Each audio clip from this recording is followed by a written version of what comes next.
Welcome everybody. I'll look at the second film in the Columbia Noir #6 box set, which is the entirety of the Whistler series. And yeah, the second film is The Mark of the Whistler. So this is also from 1944, like the previous film.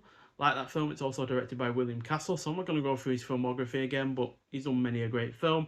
And this clocks in at 62 minutes long, so it's a couple of minutes longer than the previous entry. And yeah, this also alongside Richard Dix, who again we've already talked about because he's in the previous film and he's in the next 5 films. Um, this also stars the likes of Janice Carter, who was in the likes of Framed with Glenn Ford and Night Editor, as well as Porter Hall, who was in the likes of Double Indemnity, His Girl Friday, Miracle on 34th Street, and Sullivan's Travels. So this is about a drifter who claims money in a dormant old bank account, which is advertised in a newspaper. And yeah, soon he finds himself the target of 2 men who turn out to be the sons of the man's old partner, who went to prison because of a conflict with him over the money in that account. And yeah, their father is basically catatonic after his stint in prison because it completely snapped his mind, basically. So yeah, they want to get some sort of revenge. So this second film in the Whistler series is surprisingly marginally better than the prior effort, which is mainly due to its, despite having a similarly intriguing plot with a dash of tension, it is on the whole slightly better executed. Richard Dix is once again really good in the lead role. It is better paced than the prior effort. It is overall engrossing. The supporting cast is decent, and the cinematography is on point.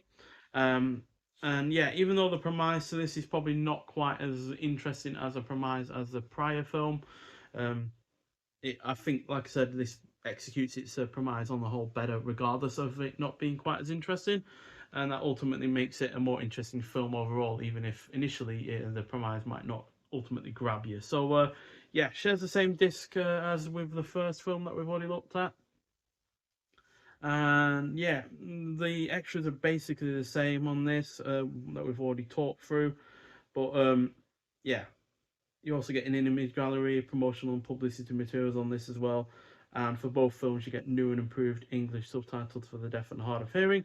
And both are also world premieres on Blu-ray. But unlike the prior film, this is only in standard definition. It's not in high definition at all. Um, but surprisingly, the quality of the picture and the sound isn't anywhere near as bad as I figured it might well be. Now, that's not to say it's perfect. The sound quality at times does have some hissing in the background, and a couple of times the picture is a little bit iffy. There's one point in particular where you can quite clearly see the frames skipping in between. There's like a frame that is missing in between them, and it seemingly, not that it has a black frame in there at all, but it just feels like it jarringly moves, and because it's the camera at the time is quite clearly focused on Richard Dix's character's face, you can quite clearly see it moving, and yeah, that is a little bit jarring. But on the whole, it's not as bad a quality as I expected it to be. Not as good as the Blu-ray of the prior film. The high definition quality of the prior film, but it could have been a lot worse. I am interested though to know why they weren't able to put it in high definition. Maybe the film elements were just not in good enough quality, and they probably risk damaging it by putting it in high def, which, considering the quality of the film print, does kind of translate to it being that way. Because, like I said, just that one scene where it skipped was enough for me to convince me that the film print itself was not of high quality.